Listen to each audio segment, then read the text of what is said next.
Olá, meu nome é Vitor, eu sou aluno do curso de instrutor de bombeiro civil, né? E eu estou me formando aí na matéria, né? Que são algumas disciplinas que tem para curso de bombeiro civil. E eu estou aí me formando na área de EPI e EPR. Então essa apresentação, né? Ela faz parte, né, da atividade prática para o curso de instrutor de bombeiro civil, né, na modalidade EPI e EPR, tendo como tutor o Tenente Castro, da plataforma Bombeiro Educador. Bom, então vamos lá. O que é, né, a norma regulamentadora número 6? Então, como o texto diz aqui, uma norma regulamentada, né, perdão, pela portaria 3214 de 78, que tem força de lei federal. Ou seja, ela deve ser cumprida em todo o território nacional e o seu descumprimento pode gerar punições e multas, né? O seu tema fala sobre EPIs, né? Equipamentos de proteção individual, suas regulamentações, aplicabilidades e definições.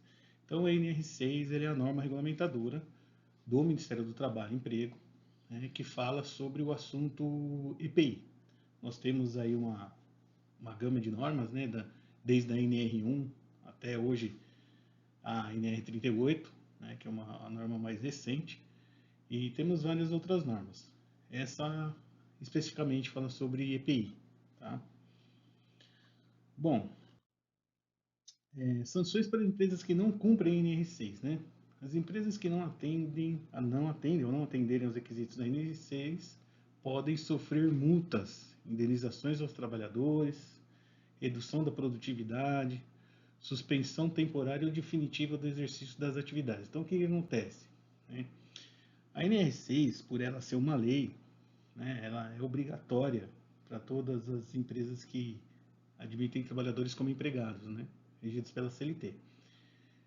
Então, qualquer descumprimento de um dos itens da NR6 a empresa está sujeita a tomar uma multa ou às vezes até suspensão das atividades, dependendo da gravidade da atividade, né? Existe uma norma regulamentadora até específica para multas, que é a NR28. A NR28 ela tem lá todos os enquadramentos e fala até os valores das multas para o descumprimento de alguns itens, né? Aí lá tem da NR1 até a NR38. Então a NR6 tem lá, né? Então a falta do EPI, o EPI inadequado pode, né, dar essa multa ou redução de produtividade, suspensão temporária definitiva do exercício das atividades, aí vai muito do fiscal do trabalho, se for o caso, né, de visitar a empresa e identificar essa irregularidade. Então, mas a NR6, né, ela tem responsabilidades também do trabalhador, né? Então, a responsabilidade do trabalhador, né? A NR6 também atribui responsabilidades para o trabalhador em relação ao EPI. Então, nós vamos ver aqui quais são elas, né? A responsabilidade do trabalhador, ela está no item 6.6. Então, vamos ver lá, né? Responsabilidades do trabalhador. Usar o fornecido pela organização. Então, não adianta o trabalhador, às vezes, quer chegar lá com EPI que não é o que está fornecido pela organização, porque tem que ser isso, né? Tem que ser o que é fornecido. Porque às vezes, lá no PGR, né? Tem lá as análises de riscos, os levantamentos dos riscos, né? E lá está dizendo no quadro, né, de levantamento de riscos quais são as medidas de controle. Se as medidas de controle tiver determinado EPI, então o trabalhador tem que usar esse EPI que está tipificado lá nesse levantamento de risco. Então por isso que tem que ser fornecido pela organização. Em via de regra, a organização ela tem que fornecer o EPI que está lá nesse quadro dessa análise de risco. Então, por isso que temos aí usar o fornecido pela organização.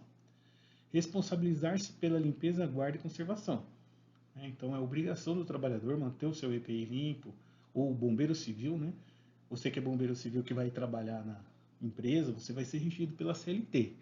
E lá você vai ser obrigado a cumprir também esse requisito aí de responsabilizar pela guarda, limpeza e conservação de EPI, né? Inclusive tem uma disciplina no curso de bombeiro civil que chama atividade operacional de bombeiro civil, né? E lá você vai aprender, inclusive, a fazer checklists dos seus EPIs, dos seus EPRs, até dos equipamentos de combate a incêndio. E EPI entra nesse checklist, né? Então, tem que se responsabilizar pela limpeza e guarda. Utilizar apenas para a finalidade que se destina. Então, o EPI não é vestuário, tá, gente? Às vezes o pessoal pega o EPI, geralmente isso acontece muito com calçado de segurança, né? O pessoal quer usar fora da empresa para passear, então o EPI ele é para ser utilizado para atividade, tá? Comunicar a organização quando houve extravio, danificado ou qualquer alteração que torne impróprio para o uso.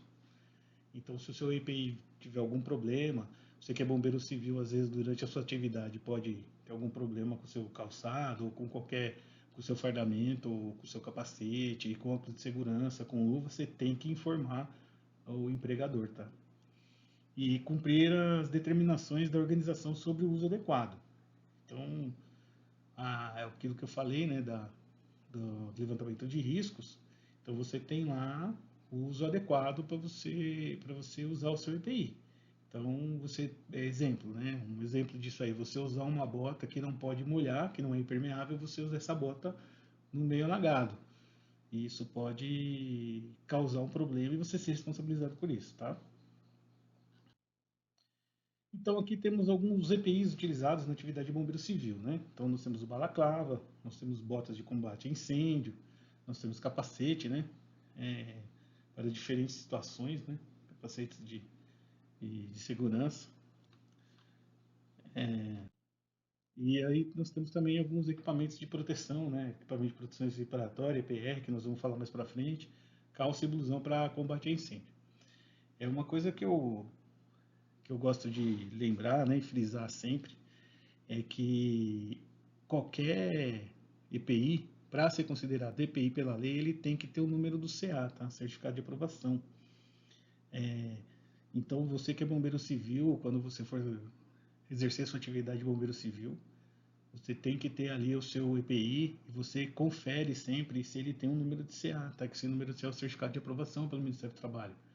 Então, o Ministério do Trabalho tem que homologar esse EPI. Alguns EPIs eles têm ensaio, né, através do Inmetro. Então, eles têm que ser ensaiado a sua resistência, a sua eficácia.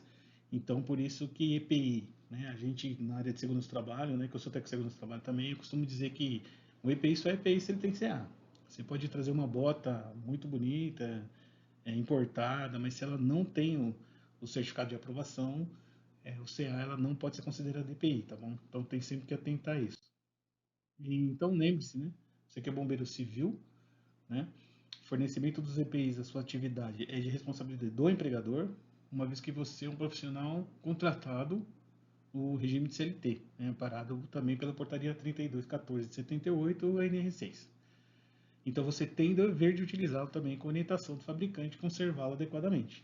Tá? Então, em relação ao EPI, sempre fique atento a isso, você que é bombeiro civil, né, na sua atividade, uma atividade de risco, nossa atividade de bombeiro, né, uma atividade de risco, então tem que ter o EPI adequado para a sua atividade, tá bom? Então, muito obrigado aí a todos pela atenção e até uma próxima aula.